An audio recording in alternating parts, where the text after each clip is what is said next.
Eu vou pedir licença a vocês, nesse bom dia, para que antes de abordar o tema para o qual fui convidado, considerando que hoje é dia de São Francisco, e esse sol que rasgou os céus de Gramado para nos alcançar de forma abençoada, possa também nos inspirar nesse momento por breves instantes, que a gente possa partir desse centro de convenções, dirigir a Francisco e sua numerosa falange a energia da gratidão por tudo que foi feito e está sendo feito, por esse espírito de escola, que na pele de João Evangelista foi seu discípulo dileto, o único apóstolo que não foi supliciado, e que na pele de Francisco, 8 séculos atrás, com trajes andrajosos, constrangeu uma igreja opulenta e corrupta, desviada dos princípios do Evangelho, e que ainda hoje, pela psicografia, por exemplo, de Divaldo Pereira Franco, em obras ditadas por Manuel Filomeno de Miranda, reconhecemos a autoridade moral e executiva de Francisco na condução dos trabalhos, nesse período de transição planetária. Que essa mesma energia da gratidão que endereçamos daqui a Francisco possam alcançar, me permitam, o primeiro Papa Francisco da história da Igreja, que com o mesmo espírito procura constranger parte da cúria que ainda não percebeu como a Igreja e como tantas outras instituições e tantas tradições, por vezes, não conseguem seguir à risca os princípios das Escrituras e dos Evangelhos. Que o autor da encíclica, a primeira de história da Igreja a versar sobre meio ambiente, Laudato Si, possa, com a nossa colaboração, enquanto espíritas, ter a coragem, a saúde e a firmeza de aproximar não apenas os católicos, mas todos nós da essência do pensamento de Jesus. Abençoado seja Francisco.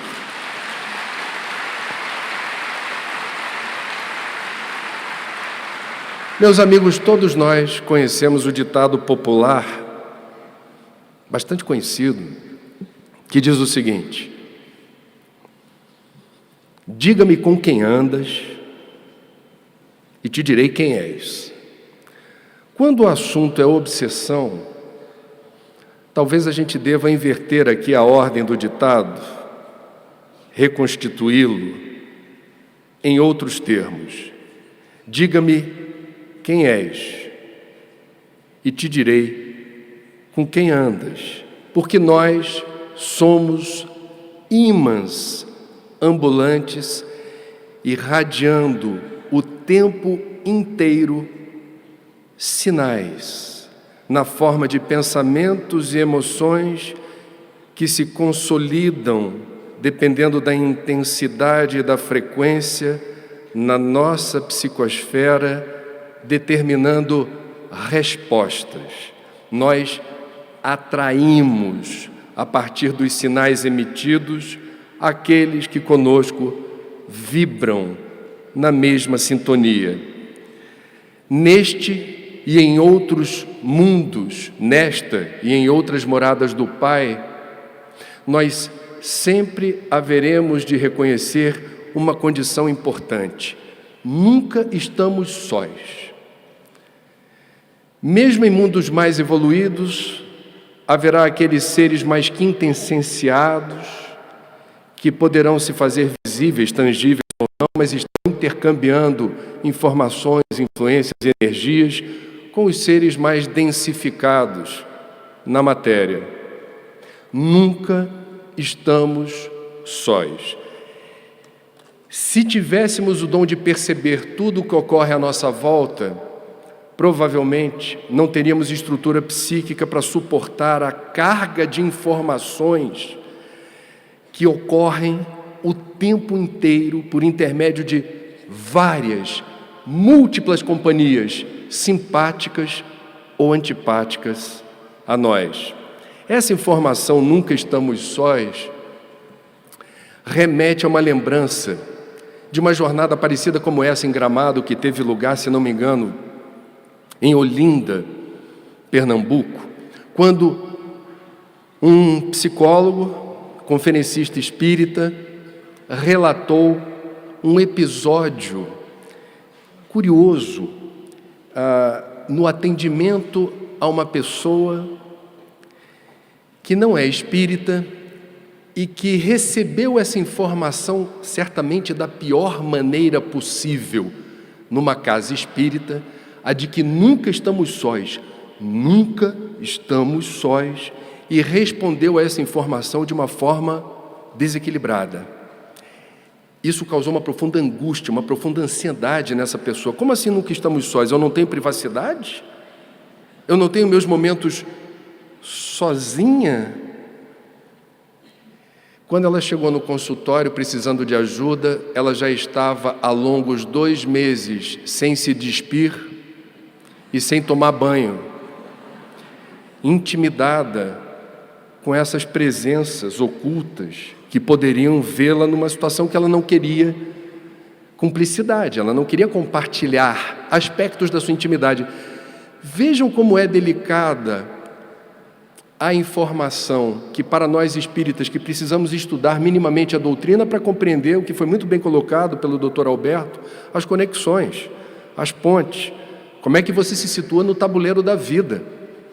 E nem sempre na casa espírita quem chega pela primeira vez tem o direito respeitado de assimilar as informações da doutrina com o devido cuidado, com a devida cautela, de forma pedagógica, cuidadosa. Muito bem. Nós estamos, como diria Paulo, o apóstolo dos gentios, cercados de nuvens de testemunhas. Existem várias passagens bíblicas que aludem a essas presenças ocultas. Jesus, certa vez, chegando numa comunidade, teve a sua atenção despertada para um espírito que foi denominado por aqueles que o conheciam, uma criatura, como um espírito imundo, perturbado, que era irracível, não se comportava socialmente de forma adequada. E Jesus, obviamente, se aproximou desse homem e perguntou: qual o seu nome? E ele respondeu: meu nome é Legião. Somos muitos. Jesus expulsou esses espíritos que acompanhavam essa alma sofrida. Portanto, nós precisamos, enquanto espíritas, entender de que maneira estabelece-se essa relação intermitente, no estado de vigília ou sonambúlico, com esses que nos rodeiam. E esses que nos rodeiam, vamos lembrar a questão 459 do Livro dos Espíritos, não são seres desprezíveis. Eles exercem influências, por vezes, importantes para escolhas que fazemos na nossa existência. E precisamos saber lidar com essas criaturas. A questão é: os espíritos influem sobre os nossos pensamentos e as nossas ações? E a resposta da espiritualidade maior é: nesse sentido, a sua influência é maior do que supondes, porque muito frequentemente são eles que vos dirigem. Pois bem, meus amigos, qual é a informação que a gente precisa reter? E é curioso, eu como jornalista sou profissional de comunicação, reiteradas vezes nesse encontro, muito mais do que das vezes anteriores, nós estamos verbalizando e ouvindo os confrades verbalizarem, em diferentes circunstâncias e momentos, o fenômeno inexorável das redes sociais. Estamos falando aqui reiteradas vezes de WhatsApp, Facebook, Twitter. E aí vai um convite. Ontem a gente estava reunido com a garotada falando de prevenção do suicídio. Eles me deram uma aula de lucidez e inteligência. Que a gente possa usar as redes sociais em nosso favor, por exemplo, para explicar o fenômeno da obsessão. Porque todo mundo conhece o Facebook. O Facebook é a invenção daquele Zuckerberg, com a ajuda de um brasileiro chamado Severin, ou Severin.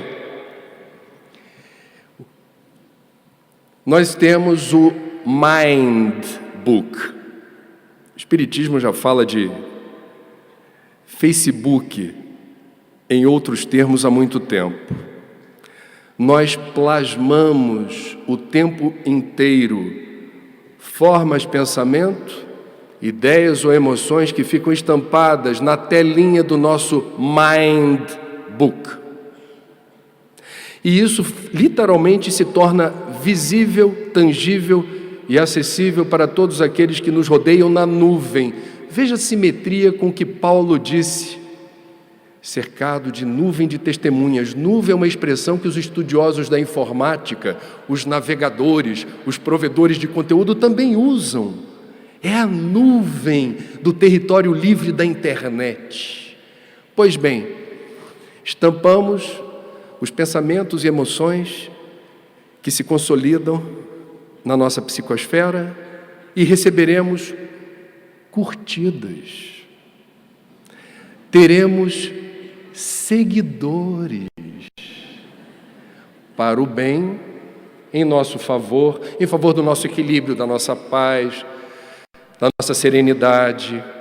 Se mantivermos alinhado o nosso pensamento, serenando as nossas emoções, tentando construir nas nossas rotinas, isso é difícil, através do consumo de pacotes edificantes de energia, boa música, boa leitura, programas mais interessantes na televisão, se isso for possível, peças de teatro, conversas edificantes onde estivermos. Tudo isso é nutrição espiritual, tudo isso significa profilaxia da alma e mensagens que terão boas curtidas, que são aquelas que nos interessam, os seguidores que nos ajudam. Nos momentos de vigilância, quando não prestamos atenção no que estamos digitando, e aqui vai uma dica de jornalista para quem está fazendo comunicação virtual: jamais escreva uma palavra sequer com o fígado no papel ou na internet. Cuidado, a comunicação tem que ser objeto de um preparo, porque o que se escreve fica eternizado. Depois, para você dizer, desculpa, foi no momento de cabeça quente, já foi, e já teve muitas curtidas. Porque no mundo de provas e expiações, e o território livre da internet confirma isso, quanto mais grosseira, rasteira, agressiva for a mensagem, mais popular ela se torna nas redes. É impressionante. Façam essa conferência. Há estatísticas comprovando que é fácil você ter inserção ou imersão na rede virtual, recorrendo à crítica, à agressão, à denúncia vazia, à fraude, à mentira. Evidentemente, isso não conta pontos na nossa evolução, muito pelo contrário. Portanto, no nosso Mind Book, nós precisamos ter uma programação adequada ao nosso projeto evolutivo. Cuidado com o que você pensa, cuidado com o que você sente. Nós temos aproximadamente, são várias as pesquisas, eu já vi toda sorte de números sobre a quantidade de pensamentos que a gente é capaz de irradiar a cada dia. São milhares. Tem pesquisas que falam que no mínimo são 15 mil. Outras pesquisas dizem que são no mínimo 70 mil. Portanto, nós somos uma linha de montagem incessante de pensamentos que, na maioria dos casos, não temos sequer consciência de que eles estão em processo de ebulição. Razão pela qual precisamos nos manter vigilantes. Autogestão. Capacidade de se conduzir na Terra, entendendo que o pensamento para o espírita não é subjetivo. O pensamento para o espírita tem força e direção. Ele se propaga numa velocidade superior à da luz, ele tem uma determinada frequência, ele pode determinar, nesse universo de Deus onde todos estamos conectados, bem-estar, paz, alegria, saúde, ou ele pode determinar pessimismo, falta de esperança, ideias suicidas e outras vibrações que não encontram sinergia com a vida e com a luz. Obsessão vem do latim obsedere, que significa cercar, envolver algo ou alguém. Do ponto de vista espírita, obsessão significa uma intervenção invariavelmente negativa para quem é alvo dessa energia. É um estudo complexo que não se restringe à ação de desencarnados sobre encarnados. Isso vai longe. Desencarnado para encarnado? Sim. Da mesma forma, um encarnado pode obsidiar um desencarnado. Desencarnados podem obsidiar uns aos outros. Encarnados podem obsidiar uns aos outros, e nós temos ainda o fenômeno da auto-obsessão. Então vejam como esse estudo é complexo. No Rio de Janeiro, no centro espírita que eu frequento, há alguns anos atrás, ocorreu um caso que nos causou uma certa perplexidade. O caso era de um garoto, adolescente, de 16 anos, que se matou na casa da própria mãe, no quarto dela. Os pais eram separados. Alguns anos depois, esse rapaz aparece no trabalho mediúnico e conta a seguinte história. Eu me encontro ainda muito perturbado, mas eu já sou alvo dos cuidados de espíritos socorristas que tentam me levar para um lugar numa cidade espiritual onde o meu tratamento se dará de forma mais completa. Entretanto, eu não estou conseguindo fazer essa viagem, eu não estou conseguindo acompanhá-los, porque os pensamentos e as emoções dos meus pais impedem que eu faça esse movimento.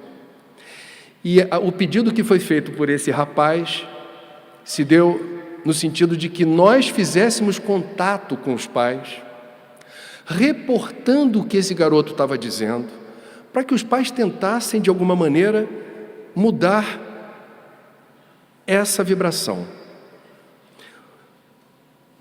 Eu fiz contato com a mãe, que eu não conhecia. Ela não é espírita. Eu procurei falar com respeito à crença, ou ausência de crença dela, cumprindo a minha função. E foi muito interessante, porque ela, num dado momento, porque eu pedi para o rapaz me dar alguma informação muito sigilosa, muito da intimidade, que pudesse confirmar a identidade dele perante os pais. Ele me deu essa informação. Constatada a autenticidade da origem daquela informação, a mãe começou a chorar copiosamente e disse que o sentimento que ela nutria pelo próprio filho após esse desastre era de raiva. Ela não falou ódio, mas pela conversa que tivemos eu percebi que era um sentimento muito, eu diria, negativo, de incompreensão, de intolerância e quase de revolta, não compreendendo a razão pela qual o filho, através desse gesto extremo, infligiu a ela um sofrimento, uma ferida que não cicatrizava. Vocês vejam, entre uma mãe e um filho, e a reencarnação no teatro da vida, esses papéis são sempre reconfigurados, mas como a obsessão, se eu bem entendi o que a doutrina espírita chama de obsessão, uma influência negativa, que determina algum tipo de prejuízo para o espírito que é alvo desse pensamento ou dessa emoção, uma mãe obsidiando o próprio filho. Isso é possível de acontecer, isso acontece com maior frequência do que a gente imagina. Nós temos aqui um livro homenageando o Rio Grande do Sul, com um dos fundadores da Associação Médica Espírita desse estado, o Dr. Cícero Marcos Teixeira, que lançou recentemente um livro que aborda, sob várias leituras, a questão da psicosfera. Ao abordar o problema da obsessão, o professor Cícero diz: nos processos obsessivos, de modo geral, a infestação psíquica se faz através da respectiva psicosfera, com apoio nas tomadas mentais, estabelecidas por meio de um processo de sugestão hipnótica e telepática, na qual o observador procura manter o pleno comando das reações psicoafetivas do obsidiado, induzindo-o a um comportamento de submissão parcial ou total nos casos mais graves de obsessão. Há um capítulo inteiro do Livro dos Médiuns que aborda, no melhor estilo Kardec, discípulo de Pestalozzi, cientista, pedagogo exemplar, catalogar era a ciência. Essa capacidade de você tentar comunicar um conhecimento tão complexo, sistêmico e holístico, da maneira com que Kardec operou esse gigantesco trabalho, é algo fabuloso. No Livro dos Médiuns está lá o que Kardec chamou de obsessão simples, que é aquela que no dia a dia a gente enfrenta o tempo todo.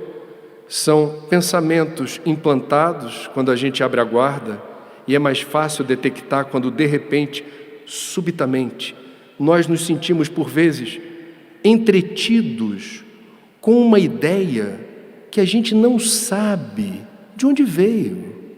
E essa ideia pode germinar e determinar prostração, desânimo, desalento, e você fala: peraí, quando é que eu comecei a pensar nisso? E por que eu estou pensando nisso? E aonde esse pensamento está me levando? Algumas pesquisas são muito interessantes na área da ciência médica, quando você monitora a partir, por exemplo, da prece.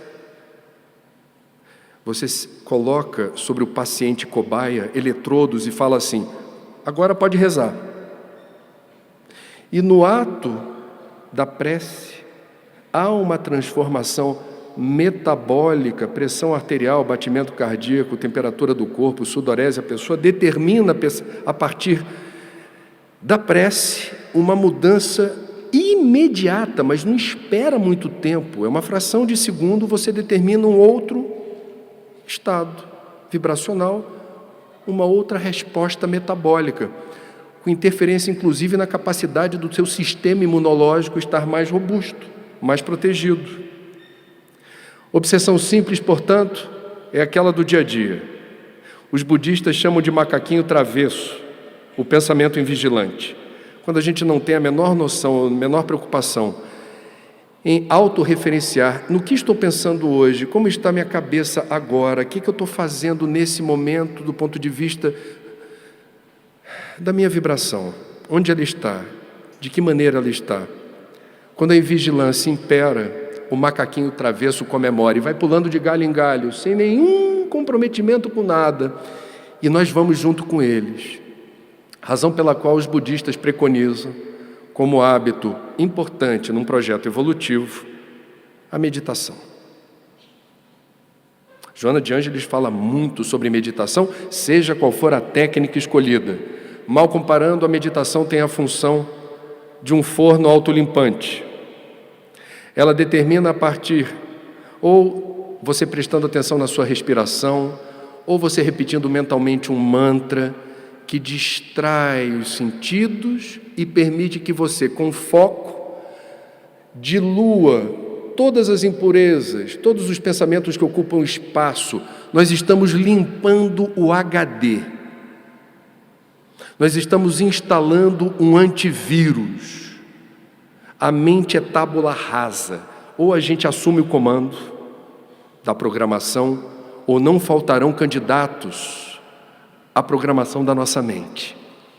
A gente precisa ter, portanto, alguma disciplina, no sentido de não confiar a terceiros o que é ônus de quem está vivo, encarnado, e mesmo na condição de desencarnado, não abrir mão do seu GPS.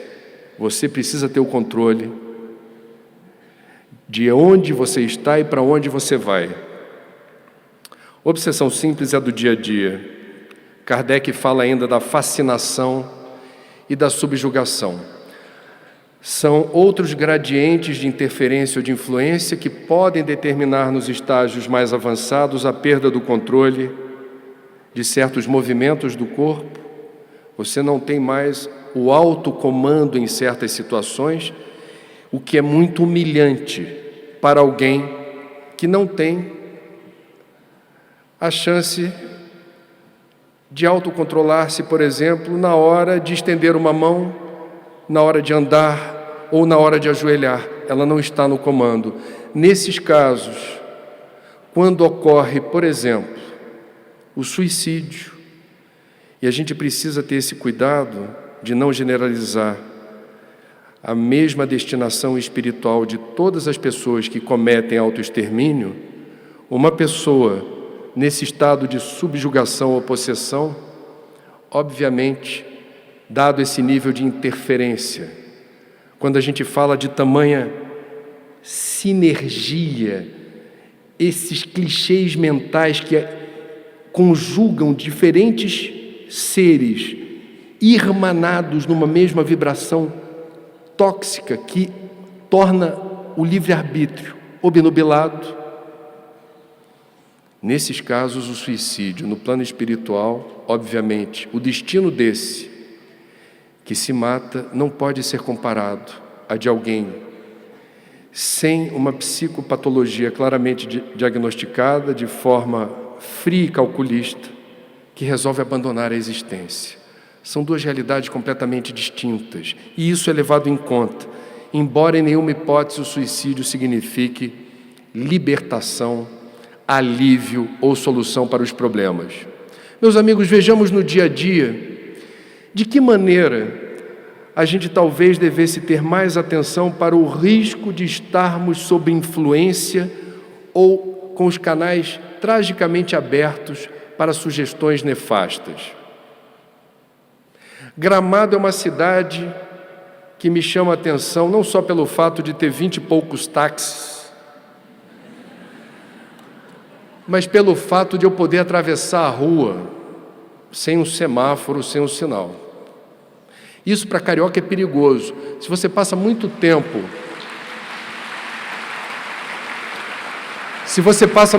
em Gramado de férias, volta para o Rio, com esse condicionamento, você é candidato a uma desencarnação precoce em circunstâncias muito violentas. Então, o que é o trânsito no Brasil? O que é o trânsito nas grandes cidades? O que se convencionou chamar de neurose urbana virou um clichê. Tudo é neurose urbana, a gente não sabe o que é o condicionamento terrível de você entrar num automóvel numa cidade brasileira e ir para o trabalho ou para outro lugar. Esse é o momento que a gente precisa parar e pensar se não seria adequado, nessa circunstância específica, reforçar a vigilância, a sintonia, fazer uma prece antes de ligar o motor do carro e outra de agradecimento. Quando você chega no trabalho e no meio do caminho não alterou o seu psiquismo, o seu estado emocional porque levou uma fechada, porque um pedestre, um ciclista de forma inadvertida quase foi atropelado por você e ele estaria errado. Você não quis brigar com outra pessoa numa situação banal e trivial no trânsito. Eu não vou dizer o nome, vocês conhecem porque é da televisão, não vou cometer essa inconfidência, mas é uma pessoa que tem o rosto, a voz e a postura de uma pessoa de muita paz. E ela, certa vez, no corredor da emissora, disse para mim: eu hoje, André, descobri algo terrível a meu respeito. Eu me envolvi num acidente de trânsito. Quem bateu em mim estava errado. Aí ele já se transtornou. Ele ficou meio alterado quando disse assim: quem bateu em mim estava errado. Nós dois saímos do carro e não nos entendemos. Não chegamos às vias de fato. Mas eu me assustei porque eu tive a clara noção de que se eu tivesse uma arma no porta-luva, naquele momento de insanidade, eu não pensaria 2 vezes em usá-la contra aquele que se envolveu num acidente. Minutos depois de sair do local do acidente, sobreveio a lucidez e a capacidade de fazer uma releitura desse incidente em outros termos, mas ele registrou na memória: eu sou capaz de matar alguém. Se eu tivesse uma arma, eu faria. São muitas as informações dispersas na literatura espírita. Mais uma vez, Joana de Ângeles, ela, dentro da série psicológica, em mais de um livro psicografado por Divaldo, lembra essas oscilações que ocorrem o tempo inteiro no nosso padrão mental, do estado de lucidez, autocentrismo, serenidade. Numa fração de segundo, a nossa mente se dispersa e nós somos capazes de fazer elucubrações, arquiteturas mentais, plasmar situações ou ir fantasiar histórias absolutamente surpreendentes.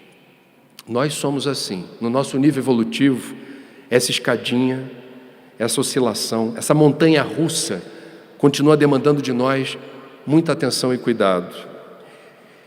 Hoje, em 2015, melhor dizendo, é curioso isso, está completando exatamente 65 anos de um desenho do Pateta, lançado pelos estúdios Disney, no dia 30 de junho de 1950, estava lá o personagem Duffy, o Pateta, no melhor estilo Pateta, enquanto pedestre, de repente pega a chave do carro e entra no carro e se transforma, vocês se lembram, num monstro. Em 1950, nós espíritas, eu não estou enfatizando aqui na nossa conversa o trânsito por acaso. No Brasil nós temos 45 mil óbitos por ano, apenas nas estradas. Eu nem estou falando das ruas das grandes cidades. É muito mais do que qualquer guerra. O Brasil é líder mundial no ranking de desencarnes em acidentes de trânsito. Em alguns casos é acidente mesmo. Acidentes acontecem. Agora, enquanto jornalista espírita, quando a gente vai investigar as circunstâncias de certos acidentes, nos chama a atenção como a conjugação de certos fatores conspirou deliberadamente para aquilo acontecer de forma suspeita. Quando um caminhoneiro toma arrebite ou cheira cocaína, ou toma qualquer bebida repleta de cafeína, para passar 2, 3 dias acordado no trânsito, para fazer o transporte de carga, o que aparece na Mind Book? O que aparece na tela mental dessa criatura? Que com as razões dela, talvez até nobres, eu preciso pegar esse frete, eu preciso levar dinheiro para casa, assume uma condição de vulnerabilidade e de risco para si e para os demais. Que pressa justificaria tamanha displicência com a própria vida e com a vida dos outros? O que leva um pai de família, quando o filho passa no Enem, porque tem posses, a dar de presente para o filho o primeiro veículo com muitas cilindradas e potência? O que faz um jovem ter o direito, concedido pelo pai, de dirigir nas ruas de uma cidade um utilitário 4x4 em alta velocidade, que é o que a gente vê como padrão, é quase uma norma. Famílias ricas esperam o momento adequado para presentear o filho ou a filha com um carro que não é um veículo de transporte, não é um meio de transporte, é um símbolo de status, prestígio e poder, que nas mãos erradas, em momentos de vulnerabilidade e de risco, se transforma numa arma capaz de matar muito mais do que 45 mil pessoas por ano. Nós temos certamente, meus amigos, em parte dessas estatísticas, influências que não são em favor da vida. Nós temos a ideia suicida presente. Vivemos um momento difícil na economia do Brasil, crise econômica e crise política, e a influência negativa, por vezes, ocorre quando uma pessoa perde o emprego, se sente humilhada. Se é homem, naquela sociedade machista e patriarcal que eu disse ontem, perde a condição de chefe de família ou provedor da família, e nesse estado de espírito abre a porta. Mind control. O que está estampado na psicosfera? Eu sou menos do que eu gostaria de ser, eu estou me sentindo humilhado, eu estou me sentindo inferior, eu não estou de bem com a vida. E essa porta aberta abre espaço para curtidas ou seguidores que vão tentar reforçar essa perda da baixa estima, da autoestima, essa autodepreciação contínua. Nós estamos vivendo isso hoje no Brasil. A gente acompanha de perto o trabalho do CVV. O CVV registra muitas ligações de homens desempregados. Ser homem numa sociedade patriarcal, na condição de desempregado, perdendo a condição de provedor da família ou de chefe de família, por não ser mais quem está podendo botar dinheiro dentro de casa, abre-se a portinhola de uma influência que não é bem-vinda. Nós sabemos que o acesso às drogas no século XXI nunca foi tão facilitado. Discute-se no Congresso se seria uma boa ideia a liberalização das drogas. Aqui pertinho, no Uruguai, essa experiência está em curso para a maconha. Há um debate nos meios médicos e acadêmicos sobre se convém o Estado dispensar precioso tempo, dinheiro e recursos no combate ao usuário. É uma discussão importante, é uma discussão boa. O que a gente precisa se dar conta, enquanto espíritas, é justamente dessa intercorrência imediata em drogas lícitas e ilícitas com quem não perde tempo, é uma curtida imediata, quando funcionamos como meio condutor para o abastecimento de vícios alheios. Nós somos, portanto, muito convenientes para desencarnados que não conseguem se desligar da matéria e nos influenciam de forma obstinada, para que no primeiro momento de fraqueza, na primeira sugestão que nos for dada para experimentarmos ou vermos o barato que dá aquilo ali, estarmos acompanhados por vezes de quem tem outras intenções, além de uma mera experiência com drogas. E isso nós estamos vendo no dia a dia, na enorme dificuldade de pais ou responsáveis com filhos que são reféns da dependência química. O tratamento não é rápido, é doloroso. O Brasil não está preparado para enfrentar a multidão de jovens ou adultos dependentes químicos. É constrangedor que no Brasil, na área da saúde pública, estejamos tão mal aparelhados para enfrentar essa realidade. Pais ou responsáveis que têm posse, internam ou colocam sob os cuidados médicos 24 horas por dia nas clínicas que não são baratas. Classe média, classe pobre, vai recorrer a instituições que eventualmente prometem duchas de água fluidificada, ou rezas, ou correntes, ou outras coisas que não darão o resultado esperado. Essa é uma realidade que a gente precisa também, enquanto espírita, interferir. Nas relações amorosas é comum a gente ver o destempero, o desequilíbrio que surgem a partir do ciúme doentio. O ciúme é o território aberto da influência negativa que corrobora em favor do destempero fatal. Quantos e quantos casos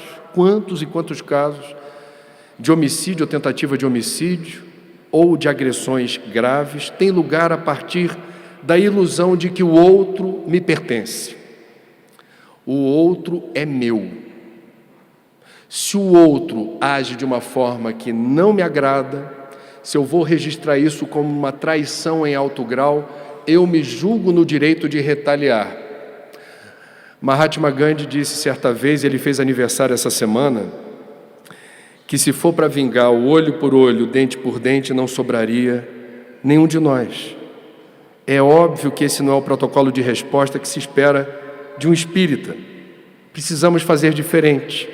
Precisamos prestar atenção no que está acontecendo à nossa volta. Meus amigos, o que fazer? O que os espíritas precisam fazer para reforçar essa couraça protetora, lidando de forma a mais saudável possível com essa situação? Nós preconizamos como importante o exercício do culto do Evangelho no lar. O culto do Evangelho no lar é essa tentativa, quando realizada não como receita de bolo, mas como algo que parte do coração e irradia à sua volta num dia e num horário da semana, onde você não vai atender telefone celular ou fixo ou interfone, televisão e som estão desligados, e você vai estar fechado para balanço, de preferência na sua residência, para naquele momento pedir, louvar, agradecer. Você faz do jeito que você quiser. A leitura de uma página que não faz ser aberta ao acaso, de preferência de obras edificantes, recomenda-se do Evangelho segundo o Espiritismo.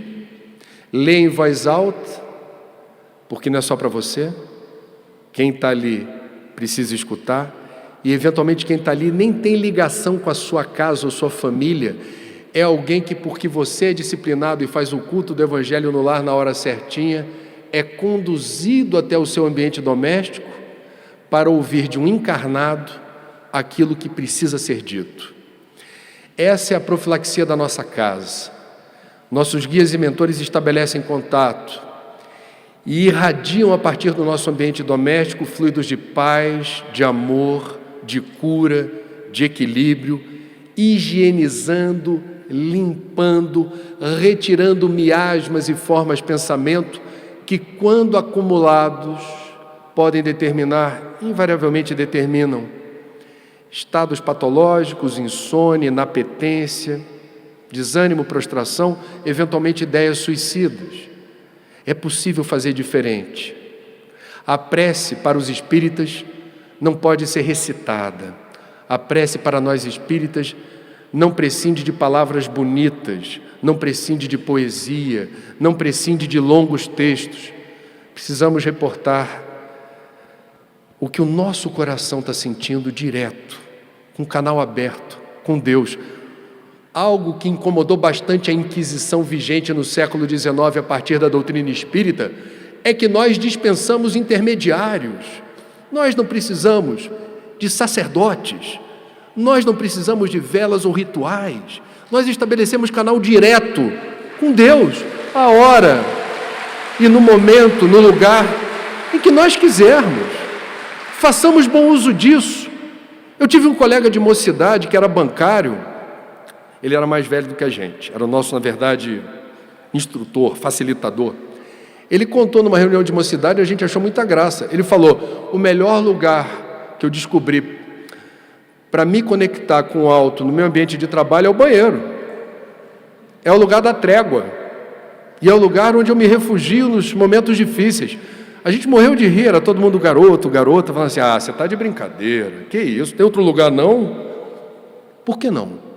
Era o lugar que ele encontrou o refúgio, a paz necessária para sair de um momento onde, provavelmente pela psicosfera hostil, ele conseguiu virar o jogo e não mais receber curtidas ou seguidores. Não, eu não quero essas curtidas, eu não quero esses seguidores. O banheiro pode ser a solução, se não a outra, é por aqui que eu vou. Sim, a fluidoterapia, o passe magnético, essa profilaxia, essa higiene, esse asseio da nossa psicosfera é algo importante, é algo que precisa ser feito. A água fluidificada corrobora com o devido cuidado da gente não transferir para a água apenas a ela o elemento depurador. André Luiz, em uma de suas obras, testemunha o que acontece numa igreja, na hora do sacramento da comunhão, aonde o sacerdote imanta, porque o sacerdote estava ali presente em espírito, na função de pastor, e imanta as hóstias que se tornam luminosas. E André Luiz descreve a beleza do sacramento quando aquela hóstia luminosa entra na boca dos fiéis. Agora, o que acontece com a hóstia, depois que entra na boca de cada fiel, é o que é interessante. Porque os fiéis católicos, no caso, que estavam em harmonia com a vibração desse pastor e do sacerdote, esta hóstia tinha o poder de irradiar luz para dentro. Era de fato uma comunhão. Era o corpo de Cristo presente e a hóstia imantada daquela energia que encontrou ressonância com a vibração do fiel. Mas na maioria das pessoas que estavam na fila, essa hóstia se apagava ainda na garganta. Não tinha função. Meus amigos, para encerrar, é importante que a gente não replique no Espiritismo o que trouxemos de outras tradições. Nós, em centros espíritas, por vezes, testemunhamos aqueles que acham que estão quites com o seu projeto evolutivo frequentando o centro. Diz assim, o que é ser espírita? Não, eu tenho que ir no centro uma vez por semana, assistir palestra, tomar passe, beber aguinha fluidificada. Zerei. Temos uma semana pela frente e o que vier, chegou bem. Se acontecer alguma coisa errada, semana que vem tem mais centro espírita. A gente vê que é uma tradição que a gente trouxe, eu diria um condicionamento que a gente trouxe. A maioria de nós é egressa do catolicismo, e isso acontece. Uma vez por semana vou à igreja, assisto à missa, me confesso, faço comunhão e vou à luta. Não funciona assim. Da mesma forma, nós não podemos cair na cilada de repetir o que em outras tradições é muito conveniente. A culpa é do diabo, é do capeta, a culpa é daquela entidade diabólica. E aí a gente eu diria, consagra tempo e energia para tentar expulsar uma força aleatória que vem de fora para dentro. Da mesma forma como foi dito pelo Dr. Alberto com muita propriedade. Palestra pública, quando o assunto é obsessão, junta gente. O tema popular na casa espírita, porque o povo adora, é quase uma sensação de alívio, a gente saber que, graças a Deus, olha que paradoxo, o que de ruim me acontece não é culpa minha, é do meu obsessor. E que o médium passista seja competente, que faça parte dele. Ué, mas você não é espírita, você não estuda? Estuda. O que você lê? Minutos de sabedoria. Todo dia eu abro uma pagininha ali, mas fico ligado. Com todo respeito, foi o próprio Kardec que nos assinalou o que, na visão dele, vamos combinar que ele tem autoridade absoluta para dizer o que é ser espírita.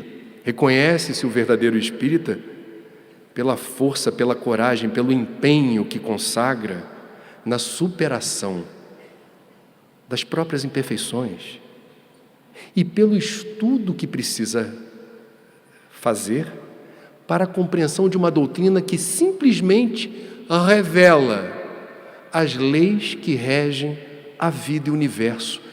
Não é trivial, não é simples, não é fácil, não é tarefa para uma encarnação.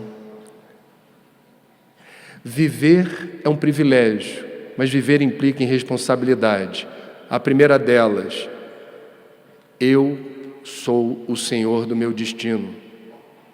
O livre-arbítrio é soberano. Evolução é mérito.